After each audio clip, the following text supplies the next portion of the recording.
దేవుడు వాక్యం సెలవిస్తుంది, నీవు నీతిని ప్రేమించి భక్తిహీనతను ద్వేషించుచున్నావు, కావున దేవుడు నీ చెలికాంట కంటే హెచ్చగినట్లు నిన్ను ఆనంద తైలముతో అభిషేకించున్నాడు. హల్లెలూయా, హల్లెలూయా, హల్లెలూయా, హల్లెలూయా. యేసు నామములో లయపరుస్తున్నారు తండ్రి. హల్లెలూయా, హల్లెలూయా. కావున దేవుడు నీ చెలికాంట కంటే హెచ్చగినట్లు నిన్ను ఆనంద తైలముతో అభిషేకించున్నాడు. హల్లెలూయా. దేవుడు 45వ కీర్తన ద్వారా మనతో మాట్లాడుతున్నాడు. ఎవరిని మాట్లాడుతున్నాడంటే, నీవు నీతిని ప్రేమించి భక్తిహీనతను ద్వేషిస్తున్నావు. నీతిని దేవుడు ప్రేమిస్తున్నాడు, నీతిని ప్రేమిస్తాడు కానీ భక్తిహీనతను ద్వేషిస్తాడు. భక్తిహీనులు లోకంలో లేకపోతారు తెలుసా? పైకి భక్తి కలిగి లోన శక్తి లేని వారిని ఏమంటారు? భక్తిహీనులు. నీతిమంతులు అంటే ఎవరు? యేసుక్రీస్తుని అంగీకరించి యేసుక్రీస్తునందు విశ్వాసం కలిగిన వారిని, యేసును ప్రేమించే వారిని, యేసు యొక్క ఆజ్ఞలు ప్రేమించే వారిని, యేసు యొక్క మందిరాన్ని ప్రేమించే వారిని, యేసు దేవుని యొక్క సన్నిధిని ప్రేమించే వారిని నీతిమంతులని దేవుడి వాక్యం సెలవుస్తుంది. అందుకని దేవుడు ఏం చేస్తున్నారు? నీవు నీతిని ప్రేమించి భక్తిహీనతను ద్వేషిస్తున్నావు. మనం ఏం ద్వేషిస్తామండి? మనకు అసహ్య మంది కనపడతారు, మనం ఏం చేస్తాం?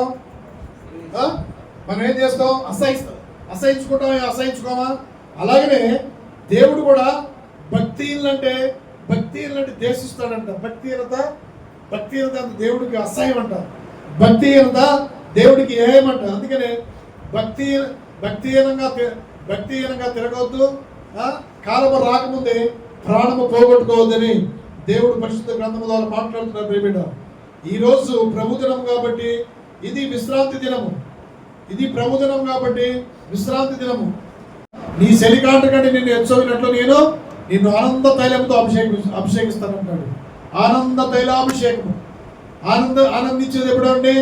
ఆయన సన్నిధిలో ఏముంటే ఆనందము, సంతోషము, ఉత్సాహము, ఆశీర్వాదం ఉంటాయి. కాబట్టి మనల్ని ఏ తైలంతో అభిషేకిస్తానంటున్నాడు? ఆనంద తైలాభిషేకంతో. ఆనందం ఉండాలి, సంతోషం ఉండాలి. ఆనందించడి. మళ్ళా చెప్పుతున్నారు, ప్రభువునందు ఆనందించడు అన్నాడు. ఆనందం ఉంటే ఆరోగ్యం ఉంటుంది, సంతోషం ఉంటే ఆరోగ్యం ఉంటుంది. ఆనందం లేకుండా, సంతోషం లేకుండా నీకు ఆరోగ్యమే ఉండదు. కానీ ఇంకా నీకు బలహీనతే. దేవుని యందు నువ్వు ఆనందించాలి, సంతోషించాలి. ఆయన సన్నిధిలో ఏమున్నాయి? సంతోషములు, సంపూర్ణ సంతోషములు, నిత్య సుఖములు కలవు, ఆనందం కలవు. అందుకని ఆయన సన్నిధిలో మనం ఒక దినం గడుపుట 1000 దినాల కంటే శ్రేష్టము. కాబట్టి ఒక్క దినము కూడా మనం పోగొట్టుకోకూడదు. ఎందుకని? ఆయన ఆరాధనకి యోగ్యుడు, స్తుతికి పాత్రుడు, స్తోత్రారుడు, అనంత స్తోత్రాలు. కాబట్టి ఆయన ఎందుకు మనం ఆనందించాలి. ప్రేమిట నీతినే ప్రేమిస్తాడు కానీ భక్తిలను ద్వేషిస్తాడు. భక్తిలను అర్పించి బలులు నాకు అసహ్యం అంటాడు. భక్తిలు నాకు ఏయులు అంటాడు దేవుడు. భక్తిహీనత అనడానికి పైకి భక్తి కలిగి లోన శక్తి లేని వారిని ఏమంటారు? భక్తిహీనులు. ఇప్పుడు పైకి రోగం కలిగి లోన శక్తి లేకుండా వారిని ఏమంటారు? శక్తిహీనులు.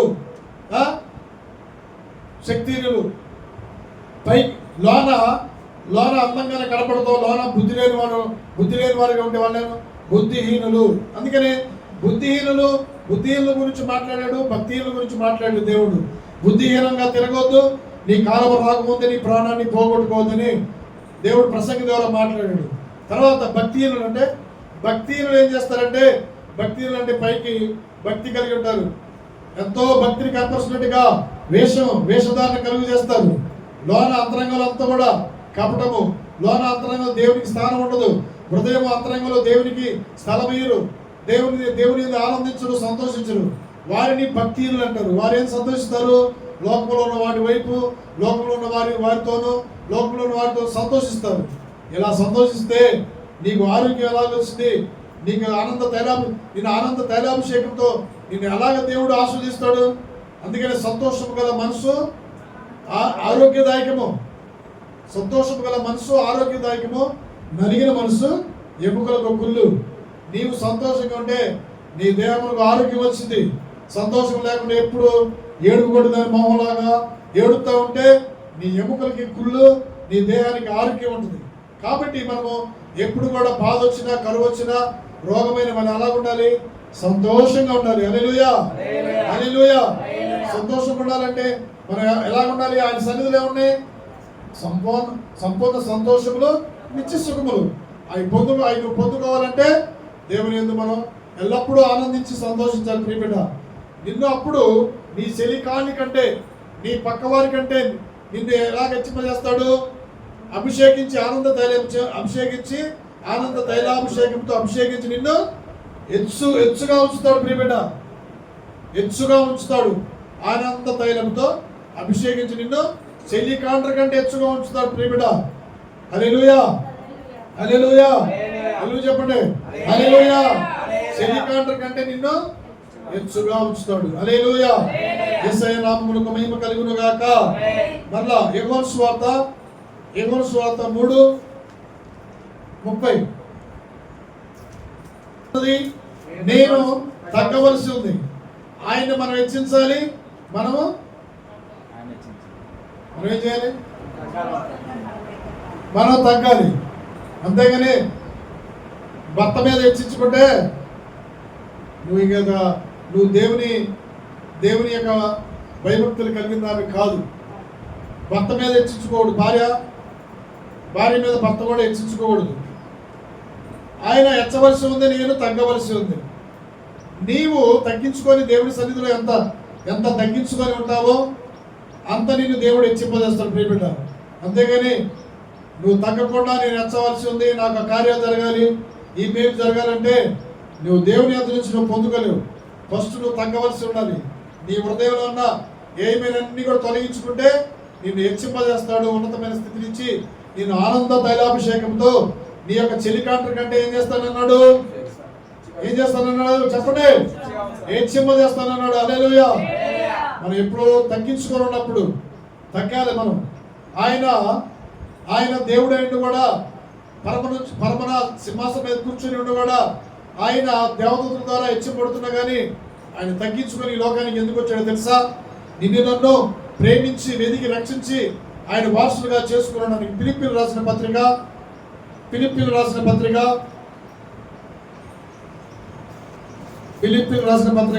అధ్యాయము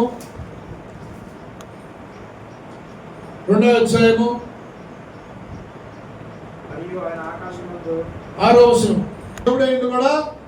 దేవుడు కూడా ఏం చేశాడు? తగ్గించుకుని ఉన్నాడు.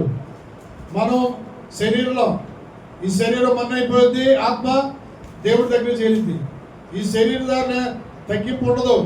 హెచ్చింపే తగ్గించుకొని దేవుడి సన్నిధిలో ఉందా, దేవుడి మాటలు ఉందా, దేవుని కనపరుద్దా అని ఉండదు. హెచ్చింపే దేవుని కంటే హెచ్చింపుగా ఉండాలి, సేవల కంటే హెచ్చింపుగా ఉండాలి.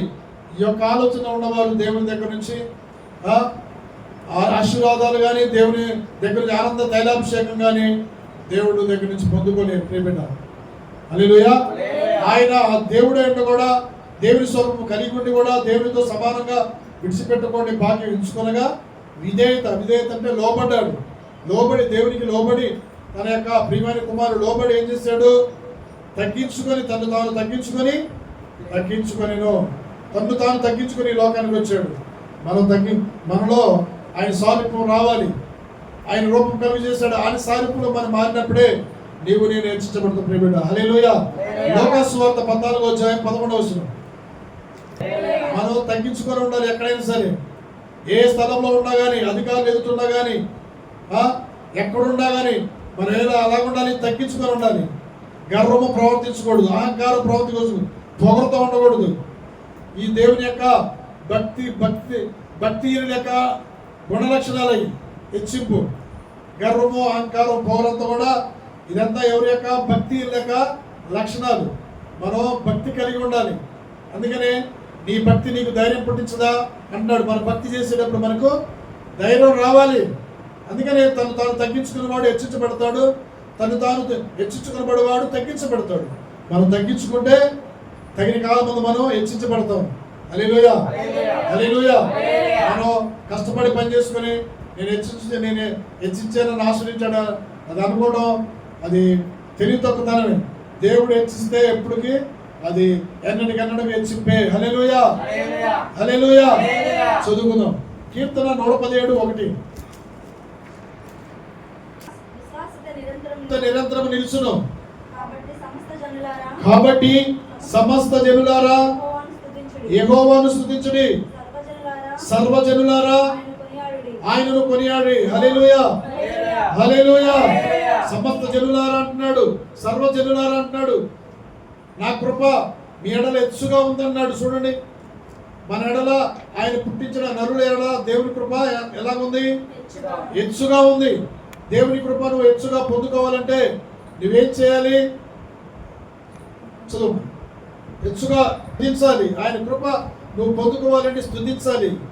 ఆయన స్తుతికి పాత్రుడు, స్తోత్రాలుడు. మన స్తుతుల పైన ఆశీనుడైన దేవుడు కాబట్టి ఆయన కృప మనం హెచ్చుగా మన పైన ఉండాలంటే సర్వజనులారా ఆయనను స్తుతించుడి, సర్వలోక జనులారా చదువు ఆడాలి, ఆయన్ని స్తుతించాలి. అప్పుడు యెహోవా కృప మన ఎడల ఎలా ఉంటది? వినాలి. సర్వజనులారా అంటున్నాడు. సర్వజనులారా అంటే సర్వ సృష్టిలో సర్వ సృష్టి ఎంత ఉందో అంత లెక్క సర్వజనులారా అంటున్నాడు. సర్వజనులారా, సర్వజనులారా సమస్త స్తుతించాలి మనం. ఎందుకంటే స్తుతించడానికి దేవుడు నిన్ను నన్ను పుట్టించాడు. ప్రియబిడ్డ, స్తుతించాలి, ఘనపరచాలి. హల్లెలూయా, హల్లెలూయా, హల్లెలూయా. దేవుడు నామమునకు మహిమ కలుగును గాక. మనం హెచ్చించబడాలంటే మనం ఏం చేయాలి? తగ్గించుకొని ఉండాలి. మనం హెచ్చించబడాలంటే మనం ఏం చేయాలి? మనము నీతిని ప్రేమించాలి. మనలో ఉన్న భక్తిహీనతను తొలగించుకోవాలి. భక్తిహీనతను తొలగించుకోవాలి, నీతిని ప్రేమించాలి. హల్లెలూయా. అప్పుడు నీ చెలికాండ్ర కంటే, నీ తోటి వారి కంటే నిన్ను ఏం చేస్తానన్నాడు? హెచ్చుగా ఉంచుతానన్నాడు. హల్లెలూయా. నువ్వు తగ్గించుకోకపోతే నీ చెలికాండ్ర కంటే నిన్ను హెచ్చుగా చేయడు. నిన్ను హెచ్చుగా చేయడు. దేవుని ఎదుట నువ్వు తగ్గించుకొని ఉండాలి. సేవకుల ఎదుట నువ్వు తగ్గించుకొని ఉంటే నిన్ను హెచ్చుకున్నట్టుగా చేస్తాడు. నిన్ను ఆనంద తైలాభిషేకంతో నిన్ను అభిషేకిస్తాడు. దేవుడు అభిషేకిస్తే ఎన్నటికన్నిటికీ అభిషేకం. ఆ అభిషేకం పరిశుద్ధాత్మ అభిషేకం, నిత్య జీవమునికి ఇచ్చే అభిషేకం. ప్రియబిడ్డ, హల్లెలూయా. కాబట్టి మనము హెచ్చించాలంటే ఆయన కృపను మనం మన ఎడల హెచ్చుగా ఉంచుతానన్నాడు. కృప అనగా కనికరము, దయ, జాలి, ప్రేమ. ఈ కృపలో మిళితమై ఉన్నాయి కాబట్టి ఈ పొందుకున్నప్పుడే నీవు హెచ్చించబడదు. దేవుని ద్వారా కృప కలిగి ఉండాలి, దయ కలిగి ఉండాలి, లోబడి మంచి మనసు కలిగి ఉండాలి, తగ్గింపు కలిగి ఉన్నప్పుడు నీవు దేవుని యొక్క కృప నీపై హెచ్చుగా ఉంది. హల్లెలూయా, హల్లెలూయా, హల్లెలూయా. నేను ఆనంద తైలాభిషేకంతో అభిషేకిస్తాడు. ప్రియబిడ్డ, నీ శరీరాల కంటే హెచ్చుగా ఉంచుతున్నా. ప్రియబిడ్డ, నువ్వు తగ్గించుకొని ఉండాలి. నువ్వు తగ్గించుకొని ఉంటే నువ్వు తగిన కాలము హెచ్చించబడతావు. నువ్వు తగ్గించలేకపోతే నువ్వు హెచ్చించబడవు. దేవుని చేత నువ్వు మేలు కూడా పొందుకోలేవు. నీకు వేదన, శోధన కలిగింది. ఈరోజు దేవుడు నీతో మాట్లాడుతున్నాడు. ప్రియబిడ్డ, నువ్వు ఎల్లప్పుడూ దేవుని సన్నిధిలో ఎలా ఉండాలి? ఆనందంతో దేవుని ఆనందంతో ఆరాధించాలి, సంతోషంతో ఆయన్ని మనం స్తుతించాలి. అప్పుడు నీకు ఆరోగ్యము, శక్తి, బలము, ఆయన ఇచ్చే వరాలు, కృపావరాలు నువ్వు పొందుకున్నావు. ప్రియబిడ్డ, హల్లెలూయా, హల్లెలూయా. కాబట్టి దేవుడు తగిన సమయంలో నిన్ను హెచ్చించినట్లు ఆయన బలిష్టమైన చేతి కింద దీన మనసులే మనం ఉండాలి. దీన మనసు ఉన్నవారిని ఏం చేస్తానన్నాడు? తగిన కాలమును ఆయన బలిష్టమైన చేతి కింద దీన మనసులే ఉండుడి. హల్లెలూయా. దేవుడు తగిన సమయమందు మిమ్మల్ని హెచ్చించాలంటే మనం ఎవరి చేతుల కింద ఉండాలి? దేవుని బలిష్టమైన చేతుల కింద మనము దీన మనసు కలిగి ఉండాలి. దీన మనసు అంటే ఏంది? దీన మనసు అంటే ఏంది? అన్నీ పోగొట్టుకున్న వారు ఎలా ఉంటారు? దీన మనసు కలిగి ఉంటారు. అలాగనే మనకు అన్నీ ఉన్నా కానీ మనం ఏముండాలి? ఎలా ఉండాలి? దీన మనసు కలిగి ఉండాలి. మంచి స్థితి ఉండా, ఆరోగ్యం ఉండా, అన్నీ పోగొట్టుకుని మనం ఎలా ఉండాలమ్మా? దీన మనసు కలిగి ఉండాలి. దీన మనసు కలిగిన వారిని ఏ కాలం తగిన సమయమున ఏం చేస్తానన్నాడు? హెచ్చింపజేస్తానన్నాడు. హల్లెలూయా. ఎవరికంటే? నీ చెలికాండి కంటే, నీ తోటి సహోదరుల కంటే నిన్ను హెచ్చింపజేస్తానని దేవుడు ఈరోజు వాగ్దానం చేస్తున్నాడు. ప్రియబిడ్డ, అందుకని నువ్వు భక్తిహీనతను దేశించాలి, తగ్గించుకొని ఉండాలి. ఏంది? దేవుని ప్రేమించాలి. ఆయన బలిష్టమైన చేతి కింద నువ్వు దాగి ఉన్నప్పుడు నిన్ను తగిన కాలం ముందు హెచ్చింపజేస్తాడు. ప్రియబిడ్డ, హల్లెలూయా, హల్లెలూయా, హల్లెలూయా. ఇజ్రాయెల్ ప్రజలకి హెచ్చరిస్తున్నాడు దేవుడు. ఏజ్కేల్ దేవుడు హెచ్చరింపజేస్తున్నాడు. ఏమని హెచ్చరింపజేస్తున్నాడు? ఈ ప్రజలకి, ఇజ్రాయెల్ ప్రజల దగ్గరికి వెళ్ళు. ఇజ్రాయెల్ ప్రజలు నా మాట వినని వారు, మెడను వంచని వారు, వీపునే చూపిస్తున్నారు. నా మాట వినని వారు, వారి దగ్గరికి వెళ్ళి నా వాక్యాన్ని ప్రకటించు ఏజ్కేలు అని ఆత్మ ద్వారా నింపబడి వెళ్ళు అని దేవుడు చెప్తున్నాడు. చదువుదాం. ఏజ్కేలు 3వ అధ్యాయము 5, 6, 7 వచనాలు చదవండి. ఏజ్కేలుతో దేవుడు చెప్తున్నాడు, వెళ్ళు, ఇజ్రాయెల్ ప్రజలు దారి తప్పిపోయి ఉన్నారు, వారు గ్రహించట్లేదు, నా మాటలు వింటలేదయ్యా అని ఏజ్కేలు అన్నప్పుడు దేవుడు అంటాడు, నీవు గ్రహింపలేని ఏస మాటలు పలుకు జనుల ఎదుగు నేను నిన్ను పంపట్లేదు. ఏస మాటలు మాట్లాడే వారి దగ్గరికి పంపట్లేదు. ఏస మాటలు అంటే ఎగతాళి చేసే వాళ్ళ దగ్గరికి నేను పంపట్లేదు, కానీ నీ మాట వినని వారి దగ్గరికి నేను నిన్ను పంపుతున్నాను. ఏజ్కేలు, నా ఆత్మను పొందుకో, నా అభిషేకాన్ని పొందుకో, నీవు వారికి తెలియపరచు. ఏస మాటలు పలికే వారి దగ్గరికి నేను పంపట్లేదు. ఏస మాటలు అంటే ఎగతాళి చేసేవారిని, ఏస మాటలు అంటే మాట వినని వారిని కూడా ఏస మాటలు ఎన్నో వారిని కూడా ఏమంటారు? ఏస మాటలు ఎగతాళి చేసేవాళ్ళు అంటారు. వాళ్ళ దగ్గరికి నేను పంపట్లేదు, కానీ నా జనులు ఇజ్రాయెల్ ప్రజలు నా మాట వినని వారు ఉన్నారు కాబట్టి నేను వారి యొద్దకు నిన్ను పంపుతున్నాను. అన్ని జనుల ఎదుగు నిన్ను పంపట్లేదు. అన్ని జనుల ఎదుగు పంపితే అన్ని జనులు వింటారు తెలుసా మాటలు? ఇజ్రాయెల్ ప్రజలే ఎందరో. ఇజ్రాయెల్ ప్రజలు మొండి వారే ఉన్నారు. ఇజ్రాయెల్ ప్రజలు దేవుని మాటను వినని వారే ఉన్నారు. మొండికి తిరిగి వారు ఏం ముఖమును చూపించలేదు, కానీ వీపును తిప్పుతున్నారంట. ఇలాంటి వారి పట్ల దేవుని కృప ఎలాగ హెచ్చుకోండి ప్రియబిడ్డ. దేవుడు పంపిస్తున్నాడు, ఏజ్కేలు పంపించాడు, సేవకులు పంపించాడు. నేను అన్ని జనులకి పంపట్లేదు నిన్ను. ఇజ్రాయెల్ ప్రజలకు చెప్పు నా మాటలు. వారు నా మాటలు విని బలపడతారు. నా మాటలు కత్తి లాంటి, నా మాటలు 2 అంచులని ఖడ్గం లాంటి మాటలు, అవి ప్రాణాత్మకిలో దూరికి సరిచేసే మాటలు అని యెహెజ్కేలుకి ప్రవక్తకు పంపించినప్పుడు అప్పుడు అయితే ఇశ్రాయేలీయులందరూ సిగ్గుమాలిన వారును కఠిన హృదయులై నేను చెప్పిన మాటలు ఆలకింపగా ఉన్నారు కనుక నీ మాటలు వినగలరు అని మళ్ళా చెప్తున్నాడు. ఇశ్రాయేలీయులందరూ సిగ్గుమాలినవారు. అయ్యా, ఇశ్రాయేలీయులందరూ సిగ్గు లేని వారు అంటారు. సిగ్గు అంటే ఏంది? మాటికి తప్పిపోయే వాళ్ళని ఏమంటారు? సిగ్గుమాలినవారు అంటారు. సిగ్గుమాలి మాటికి అదే పని చేస్తే అట్లా, మాటికి అదే ప్రవర్తిస్తే సిగ్గుమాలినవాడు అంటారు. సిగ్గుండాలి కాంతానే మనకి. మనం తప్పిపోకూడదు. మనం చేసే పనికి సిగ్గుపడాలి. దేవుని సన్నిధి విడిచిపెడితే మనం సిగ్గుపడాలి. దేవుని ప్రజలతో సాహసం చేస్తే మనం సిగ్గుపడాలి. సిగ్గుపడాల్సిన వాటిని సిగ్గుపడకుండా, సిగ్గుపడలేని వాటిని సిగ్గుపడుతుంటాం. సిగ్గు అంటే మనము చేసిన దానికి, తప్పు చేసిన దాన్ని సిగ్గుపడతాం. అవునా కదా? మనం సిగ్గుపడాల్సిన పని లేదు. ఇప్పుడు దేవుని మాట వినాలి. ఇశ్రాయేలు ప్రజల దగ్గరికి పంపిస్తున్నాడు యెహెజ్కేలు ప్రవక్తని దేవుడు. ఈరోజు సిగ్గుమాలిన వారు, ఈరోజు సిగ్గు లేని వారు, కఠిన హృదయాలు, నేను చెప్పిన మాటలు వారు ఎన్నరయ్యా, నేను పోనయ్యా అంటున్నారు. నేను పోనంటున్నాడు ఆయన. వాళ్ళ హృదయాలు కఠినపరుచుకున్నారా అంటే నువ్వు వెళ్ళు, ఇశ్రాయేలు ప్రజల దగ్గరికి వెళ్ళి నువ్వు ప్రకటించు. యెహెజ్కేలు అన్నాడు, అంతే. ప్రకటించాలి. వారు వినపైన మనం ఏం చేయాలి? దేవుని వాక్యాన్ని ప్రకటించాలి. హల్లెలూయా, హల్లెలూయా. దేవుడే అంటున్నాడు, వీరు సిగ్గుమాలిన కఠిన మాటలు, హృదయాన్ని కఠినపరుచుకున్నవారు. హృదయాన్ని కఠినపరచుకోవచ్చా? హృదయాన్ని కఠినపరుచుకున్న వారు కీడులోను అపాయంలోను పడిపోతాడు. నీతో దేవుడు మాట్లాడుతుంటే, దేవుడు నీ సేవకుల ద్వారా నీకు గర్దిస్తుంటే నీ హృదయాన్ని కఠినపరుచుకుంటావా? నీ హృదయాన్ని మెత్తగా మార్చుకో. నీ హృదయాన్ని వాక్యం ద్వారా నలగొట్టుకో. అప్పుడు నీ హృదయంలో దేవుడు ఆలయము, నీ హృదయం దేవుని ఆలయంగా మారింది ప్రియబిడ్డ. హల్లెలూయా. అందుకని నువ్వు హెచ్చించబడాలంటే ఏం చేయాలి? నీ హృదయాన్ని మెత్తగా మార్చుకోవాలి. నువ్వు హెచ్చించబడాలంటే దేవుని మాట వినాలి. దేవుని మాట విని దేవుని మాటకి నిజేత చూపించినప్పుడు నీ శని కాంటర్ కంటే నిన్ను ఏం చేస్తానన్నాడు? హెచ్చింపజేస్తానన్నాడు. అందరూ హల్లెలూయా చెప్పండి. హల్లెలూయా, హల్లెలూయా, హల్లెలూయా.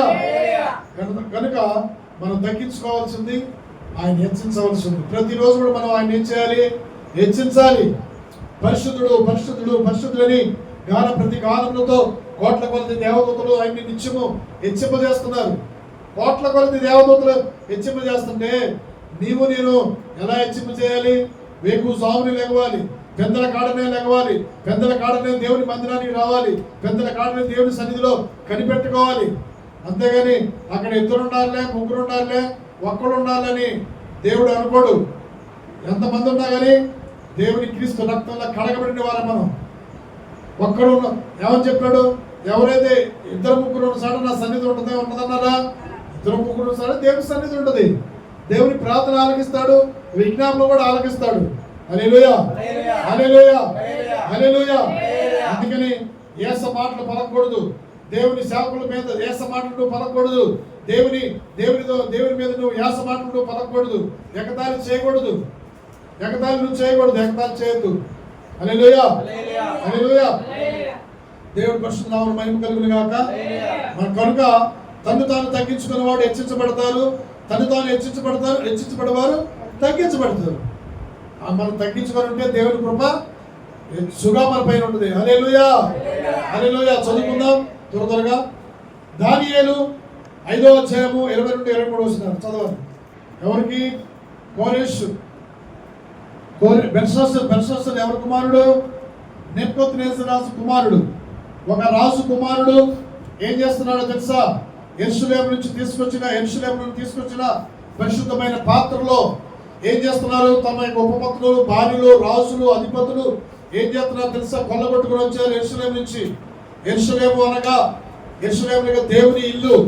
యెరూషలేము అనగా తల్లితో సమానమైనది యెరూషలేము. ఆ యెరూషలేము దేవాలయంలో నుంచి దేవుని యొక్క ఉపకరణములన్నీ కూడా కొల్లగొట్టుకుని వచ్చి తన రాజ్యంలో వచ్చి ఏం చేస్తున్నారు తెలుసా? దేవుని కనపరచలేదు, కానీ దేవుని యొక్క పాత్రలో మద్యం తాగుతున్నారు, ద్రాక్షరసం తాగుతున్నారు. ఎంత ఘోరమైన పాపమో తెలుసా? దేవుని పాత్రలో ఏముండాలి? ద్రాక్షరసము. ఆయన రొట్టె భుజించాలి పాత్రలో. ఆ పాత్రలో ఏం చేస్తున్నారు? నిషిద్ధమైనవి, అసహ్యమైనవి ఏం చేస్తున్నారు? ఆ పాత్రలో పోసుకొని దేవుని పాత్రలో అపవిత్రపరుస్తున్నారు. అప్పుడు దేవుడు అంటున్నాడు, నీవు నన్ను కనపరచలేదు, కానీ నీ చేతితో చేసినవి నువ్వు వాటిని ఇత్తడి, ఇనుమును, రాయి అనే వాటితో చేయబడిన వాటిని స్తుతించావు, కానీ నన్ను నువ్వు కనపరచలేదు. నీ ప్రాణము ఎవరు ఎత్తుందో తెలుసా? నీ ప్రాణము నా యొద్ద ఉన్నది. నీ ప్రాణము నా యొద్ద ఉన్నది. నీ సకల మార్గములు నా యొద్ద ఉన్నాయి. నువ్వు నన్ను కనపరచలేదు, కానీ నా యొక్క మందిరాన్ని అపవిత్రపరిచావు, నా పాత్రలో అపవిత్రపరిచావు. అంటే నీ హృదయము దేవుని ఆలయం కాదా? నీ హృదయము ఆలయముగా దేవుని ఆలయం పాడు చేస్తే దేవునికి ఎంత కోపమో తెలుసా? దేవుని ఆలయములు దేవుని ఆలయమే ఉండాలి, దేవుడే ఉండాలి, కానీ దెయ్యాలు ఉండాలా? దెయ్యాలు ఉంటే ఏమైంది? అక్కడ అల్లని ప్రతి నీచ కార్యాలు, అనారోగ్యాలు పాలవుతాయి తప్ప నీకు ఆరోగ్యం కానీ, నీకు కృప కానీ, ఆనంద తైలాభిషేకం కానీ నీకు రానే రాదు. నీవు దేవుని ఆలయం పాడు చేసావా, నిన్ను పాడు చేస్తాడని వాక్యం సెలవిస్తుంది. ప్రియబిడ్డ, దేవుని ఆలయంలో ఏముండాలి? దేవుడే ఉండాలి, స్తుతులు ఉండాలి, కీర్తించాలి, గణపరచాలి. ప్రియబిడ్డ, అలాంటి దేవుని మనం గణపరచవలసి పోయి ఈ యొక్క బెల్షస్సరు రాజు అయి ఉన్నాడు. ఏం చేస్తున్నాడు తెలుసా? ఆ పాత్రలో మద్యం పోసుకొని తాగుతూ వినోదాలు చేస్తున్నప్పుడు దేవుడికి కోపం వచ్చి ఆయన ఆకాశం చూసి అప్పుడు వారి యొక్క రాజు మందిరానికి గృహంలోకి వచ్చి గోడ మీద రాస్తున్నాడు. చెయ్యి కనపడుతుంది కానీ, ఆకారం కనపడుతుంది కానీ దేవుడు కనపడితే వాడు శ్వాస అయిపోతాడు, చనిపోతాడు. అందుకని దేవుడు చూసిన ఏ నరుడు కూడా బ్రతకడన్నాడు దేవుడు. కాకపోతే అలచేయకూడదు. మెనే టెక్కలు ఉపాలసి అనగా నేను నిన్ను వాక్యం వినయనగా నీ ప్రవర్తనలు లెక్క చూసి ఉన్నాను, నేను ముగిస్తున్నాను. టెక్కేలు అనగా త్రాసులో నిన్ను చూశాను, నువ్వు తక్కువ వాడుగా నాకు కనపడుతున్నావు. పేరేస్ అనగా నీ యొద్ద నుంచి నీ రాజ్యము తీసివేయబడుతుంది అని అని దీనికి అర్థము. దీని అర్థము దేవుడు దానియేలు చెప్పాడు. దానియేలు పరిశుద్ధ దేవదూతల ఆత్మతో నింపబడ్డాడు. పరిశుద్ధ దేవదూతల ఆత్మతో నింపబడ్డాడు. నీవు నీ మనసు అంచుకోకుండా నీవు నా మందిరం మీదను నా మందిరం యొక్క ఉపకరణలో తీసుకొచ్చి నీవు హెచ్చించుకుంటున్నావు. నా మందిరం యొక్క మనసును అందుకోలేక పరలోక ముందున దేవుని మీద నువ్వు హెచ్చించుకుంటున్నావు. నీవును నీ అధిపతులు రాణులు ఉపపతులను ఉపకరణం తెచ్చి ఉంచుకుంటున్నావు. కాబట్టి ఇప్పుడు నేను నీ రాజ్యాన్ని తీసివేస్తున్నాను. నా మీద హెచ్చించుకున్నావు. దేవుడి మీద హెచ్చించుకోవచ్చా? దేవుడి మీద నీకేమైనా కలిసి వచ్చినా కానీ, నీకైనా పొలాలు పండినా కానీ, బంగారం వెండి వృద్ధి పొందినా కానీ, ఆస్తి పొందినా కానీ, బలము వృద్ధి పొందినా కానీ, గొర్రె మందలు మేక మందలు నిన్ను వృద్ధి పొందినా కానీ, నువ్వు దేవుడి మీద హెచ్చించుకుంటే నువ్వు ఎప్పుడు కూడా నువ్వు దేవుడి దృష్టిలో పనికిరాని వాడివి, పనికిరాని దానివే.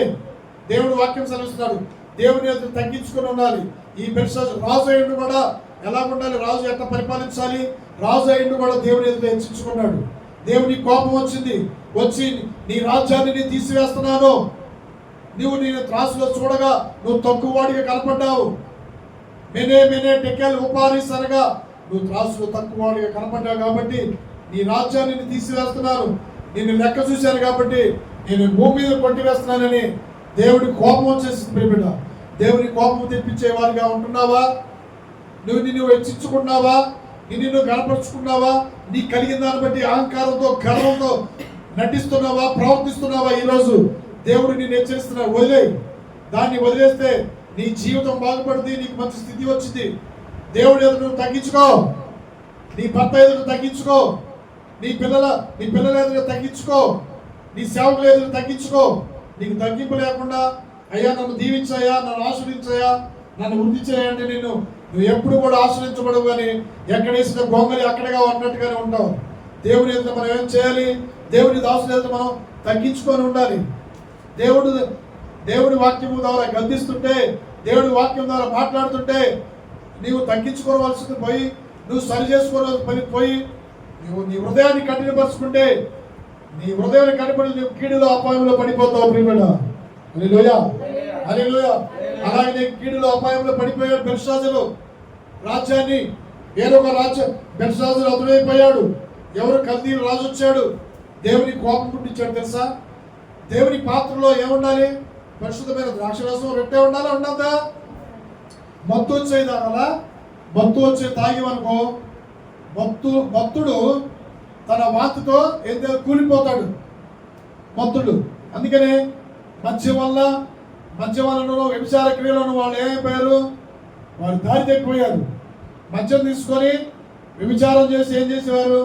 మార్గం నుంచి తొలగిపోయారు. బిడ్డ, మనం ఆయన మార్గం నుంచి తొలగిపోకూడదు. ఎన్ని కష్టాలు వచ్చినా, ఎన్ని బాధలు వచ్చినా దేవుడు గద్దిస్తున్నాడు. సేవకులు గద్దిస్తున్నప్పుడు లోబడాలి. హల్లెలూయా. రెండవ వాక్యం చదువుకుందాం. దానియేలు 2:48.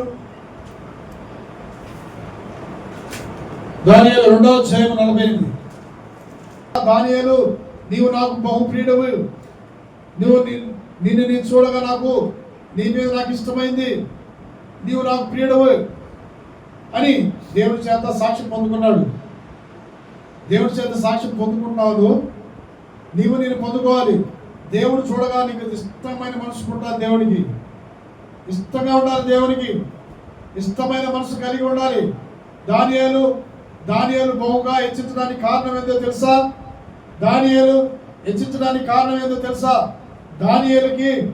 దానియేలు పరిశుద్ధ దేవదూతల ఆత్మతో నింపబడ్డాడు. నెబుకద్నెజరు యొక్క కలను ఎవరిచ్చాడు? తన యొక్క తోటి సహోదరులు మాంత్రికులు పిలిచాడు, జ్యోతిష్కులు పిలిచాడు కానీ వారు నెబుకద్నెజరు యొక్క కలభావం చెప్పలేదు. కానీ మీరు కలభావం చెప్పకపోతే మీ యొక్క తలలు ఖండించబడతాయి, మీ ప్రాణాలు తీయబడతాయని రాజు హెచ్చించినప్పుడు ఈ దానియేలు ఏమన్నాడు తెలుసా? అయ్యా వారిని బ్రతకని అయ్యా, ఆ కలభావం నేను చెప్తానయ్యా, ఆ కలభావం నేను చెప్తానని ముందుకు వచ్చినప్పుడు చెప్పమన్నాడు. ఆ కలభావం చెప్పాడు. చెప్పినప్పుడు నెబుకద్నెజరు దానియేలుకు ఏం చేశాడు తెలుసా? సాష్టాంగ నమస్కారం పడ్డాడు. ఒక రాజు అయి ఉండి నెబుకద్నెజరు ఎవరికి సాష్టాంగ పడ్డాడు? ఎవరికి సాష్టాంగ పడ్డాడమ్మా? అక్కడ చదువు. దానియేలునకు సాష్టాంగ నమస్కారం చేసి అతనిని పూజించి నైవేద్య ధూపములు అతనికి సమర్పింప ఆజ్ఞాపించును. మరియు రాజు ఈ మర్మమును బయలుపరచుటకు నీవు సమర్థుడవైతివే. నీ దేవుడు బబులోను సంస్థాన అధిపతులందరిలో హెచ్చింపజేశాడు ప్రియబిడ్డ. ఎందుకని దానియేలు తగ్గించుకొని ఉన్నాడు, రాజు ఎదుట తగ్గించుకొని ఉన్నాడు, దేవుని ఎదుట తగ్గించుకున్నాడు కాబట్టి ఆయన హెచ్చించబడ్డాడు. దానియేలుకే సాష్టాంగ నమస్కారం పడ్డాడు. దానియేలు దేవునితో మాట్లాడినవాడు, దేవుని చూసినవాడు, పరిశుద్ధాత్మ పొందుకున్నాడు, అభిషేకం పొందుకున్నాడు, పరిశుద్ధాత్మ దేవదూతల ఆత్మను కలిగి ఉన్నవాడు కాబట్టి మర్మములు తెలియపరుస్తాడు ప్రియబిడ్డ. మర్మాలంటే రాజుకు తెలియని వాటిని తెలియపరిచే మర్మాలు తెలియపరచడు ఆయన. అప్పుడు తెలియపరిచినప్పుడు దానియేలు నీ దేవుడే దేవుడు, నీ దేవుడు పూజారుడు, నీ దేవుడు అనంత స్తోత్రారుడు, సమస్త దేవతల కంటే పూజనీయుడు, మహోన్నతుడు, మహాగరుడని దానియేలు సాష్టాంగపడి రాజు ఏం చేశాడు? నమస్కారం చేశాడు. తన యొక్క ఆస్థానంతరం మీద హెచ్చింపజేసి తన యొక్క ఆస్థానం అధిపతిగా నియమించాడు. చూడండి, నువ్వు తగ్గించుకొని ఉన్నావా? దానియేలుకి అధికారం ఇచ్చినా కానీ, ప్రధానిగా చేసినా కానీ తగ్గించుకొని ఉన్నాడు. చిన్న ఉద్యోగం వచ్చినా, చిన్న ఘనత వచ్చినా కానీ ఏమైపోతాం? మనం గర్విస్తుంటాం, హెచ్చించిపోతాం. నా తోడు లేరని, నా వాడు లేడని. నువ్వు ఎప్పుడు హెచ్చించుకోవు, తగ్గించుకొని ఉండు. ఒకవేళ నీకు కలిసి వచ్చిందా? ఒకవేళ నీ దేవుడు ఆశీర్వదించాడా? నువ్వు హెచ్చించబాబాకు, తగ్గించుకో. నువ్వు తగ్గించుకుంటే నిన్ను, నీ కుటుంబాన్ని హెచ్చింపజేస్తాడు దేవుడు ప్రియబిడ్డ. అంతేగాని నువ్వు హెచ్చించావా? హెచ్చింపు కొమ్ములను ఏం చేస్తానన్నాడు? విరచివేస్తానన్నాడు దేవుడు. చదువుదాం కీర్తన 75వ అధ్యాయం. కీర్తన 75వ అధ్యాయము 4వ వచనం చదువు. ఇందాకేమన్నాడు? భక్తిహీనులు నేను ద్వేషిస్తున్నానన్నాడు. భక్తిహీనత అంటే దేవునికి అసహ్యం. భక్తిహీనత కలిగి ఉండకూడదు. లోనొక భక్తి, పైకొక భక్తి కలిగి ఉండకూడదు. మనుషులు నమ్మించే భక్తి చేయకూడదు. చేస్తే పొగరబట్టి మాటలు ఎలా ఉందో తెలుసా? అహంకారంగా, గర్వంగా మాట్లాడుతుంది. అలాంటి వారిని భక్తిహీనులు అన్నారు దేవుడు. భక్తిహీనులు ఎలాగ హెచ్చవుతారు? భక్తిహీనులు ఎలాగ ఆనంద తైలంతో అభిషేకిస్తాడు? నువ్వు ఎప్పుడు తగ్గించుకుంటే హెచ్చించబడతావు. దేవుని ఎదుటి కానీ, దేవుని సేవకుల ఎదుటి కానీ నువ్వు తగ్గించుకుంటే నువ్వు హెచ్చించబడతావు. కానీ నువ్వు హెచ్చించబడ్డావు అనుకో, నువ్వు హెచ్చించబడ్డావనే ఉంటావు. నువ్వు ఆశీర్వదించబడుతున్నట్టు ఉన్నట్టే ఉంటుంది. సంపాదించుకున్నాడే నీకు సంతృప్తి ఉండదు, నీకు ఆనందం, సంతోషం ఉండదు. దేవుని దాసులు లోబడి ప్రియబిడ్డ. హల్లెలూయా. చివరగా వాక్యం గురించుకుందాం. నిర్గమకాండము 16వ అధ్యాయము 17, 18 వచనాలు చదవండి.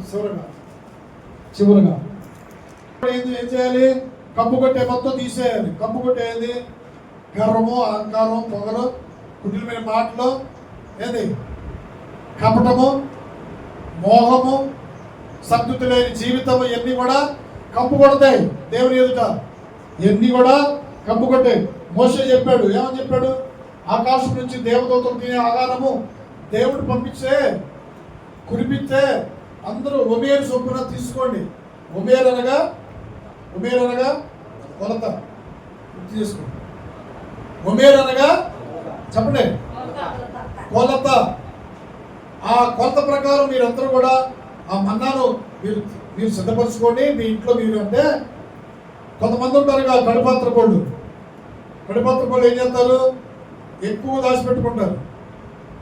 మనం బుద్ధి జ్ఞానం ఉన్న ఏం చేస్తారు, తక్కువగా వాళ్ళు మోసే సేవకులు చెప్తున్నారులే మనం తక్కువ కూర్చుకుందాం, ఇంకా పక్కన వాళ్ళు సాలదేమో అని వాళ్ళు ఏం చేస్తారు, వాళ్ళు చెప్పినట్టే సమకూర్చుకుంటారు.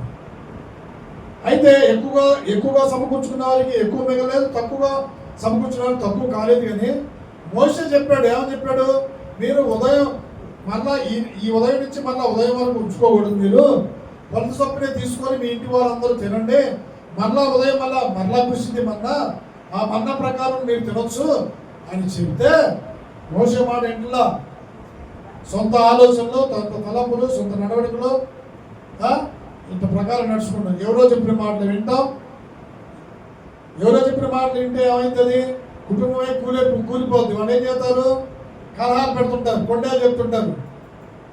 పొరుగుని మాటలు ఎన్నో వరకు కుటుంబాలే పాడైపోద్ది. వాళ్ళు ఏం చేస్తారు, భక్తిహీనులు కాబట్టి భక్తిహీనంగానే మాట్లాడతారు, భక్తిహీనులు కాబట్టి తప్పు మాటలు చెప్తారు. అది ఎందుకు చేయాలి, ఇది ఎందుకు చేయాలి, ఇది చేస్తే ఏమైపోతుంది, అది చేస్తే ఏమైపోద్ది, ఇది చేస్తే ధనవంతం అయిపోద్ది. ఇలా ఏం చేస్తారంటే కొండలు చేస్తారు భక్తిహీనులు. భక్తిహీనులు ఏంటంటే అన్నీ ఏదేం చేస్తారు వాళ్ళు తగులు. కాబట్టి మనం ఏం చేయాలి, దేవుడి మోసే మాట వినకుండా పెట్టుకున్నారు. తెల్లారి పట్టుకలు ఏమైంది, అది కంపు కొట్టింది, కులిపోయి కంపు కొట్టి తింటాం. మనం కూడా అంటే పొరపాటు పడుతూ ఉంటాం. కంపు కొట్టిందా దాన్ని పెడతాడు. కంపు కొట్టడానికి కారణం తెలుసా, జ్ఞానం తెలియలేకనే అది మన కంపు కొట్టితే రేపొద్దున ఇలాగా వేరే రకంగా దాన్ని తయారు చేసుకోవాలి, అట్లా పెట్టుకోవాలి, కంపు కొట్టితే అనుకోవాలి. తెలియలేని వాళ్ళే, తెలివి జ్ఞానం లేని వాళ్ళు ఏం చేస్తారు, అలానే చేస్తుంది. అంతే కంపు కొట్టింది అంతే, తెలివి ప్రకారం నడుచుకోవద్దు. అందుకనే దేవుని యొక్క భయభక్తులు కలిగి మనం నడుచుకోవాలి, భక్తిహీనతను దేశించాలి ప్రియబిడ్డ. హల్లెలూయా. కాబట్టి మోసే మాట వినలేదు, ఈరోజు కూడా అలాగే ఉన్నారు. దేవుని సేవకుల మాట వినట్లేదు. ఆయన మాట వినేది, ఆయన మాటలు మనకు లోబడేది ఏంటంటారు, అంటారు. నువ్వు జాగ్రత్త, దేవుడు పంపించిన దాసులు, దేవుడు అభిషేకించిన దాసులే ఆయన ప్రకటిస్తున్నాడు. అందుకనే నీతిమంతులు కొట్టడం నాకు చదువుదాం. ఒక్కొక్కటి చదువుకొని 145వ కీర్తన ఒక్క వాక్యం చదువుకొని ముగించుకుందాం. 145వ కీర్తన 141వ కీర్తన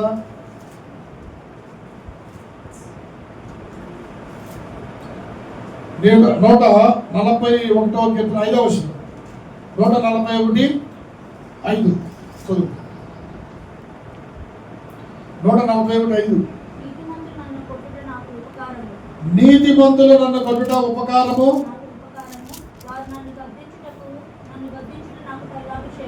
మంచి చదువు. అట్టి తైలాభిషేకము నేను తోసివేయనుకుంటును గాక. హల్లెలూయా. ఏమన్నాడు ఇందాక, నీవు నీతిని ప్రేమించి భక్తిని దేశిస్తున్నావు కాబట్టి దేవుడు నీ శరీరాన్ని కంటే నేను హెచ్చింపజేయనట్టు నిన్ను ఆయన ఆనంద తైలముతో అభిషేకిస్తానన్నాడు. అవునా కదా?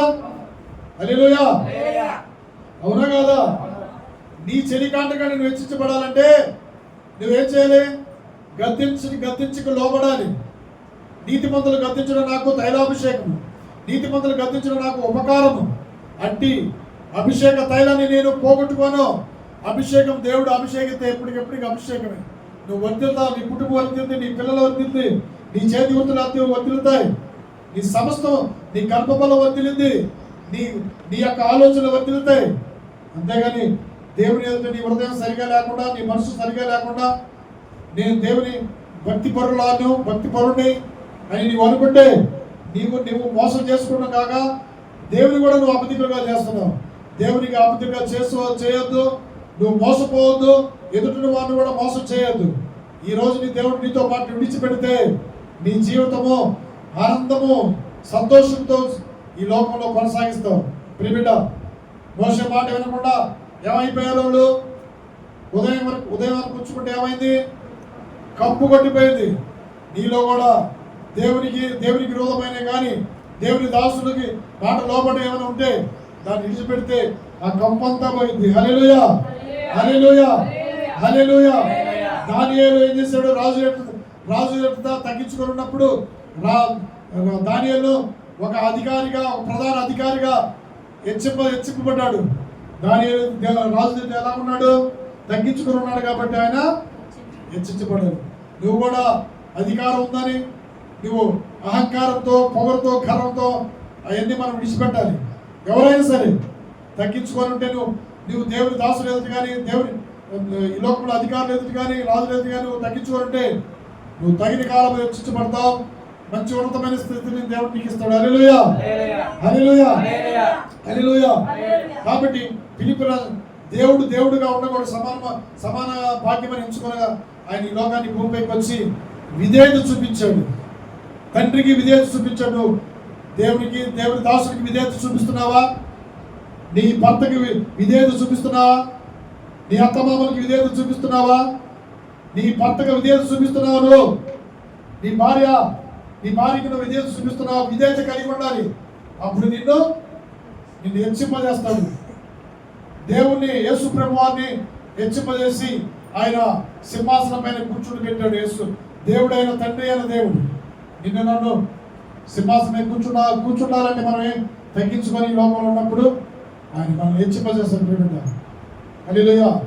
తను తాను తగ్గించుకున్న వాడు చెప్పండి గట్టిగా, తను తాను తగ్గించుకున్నవాడు, తను తాను హెచ్చించుకున్నవాడు తగ్గించబడదు. కాబట్టి మనం తగ్గించుకుందామా, హెచ్చించుకుందామా? హెచ్చించుకుందామా? తగ్గించుకుందాం.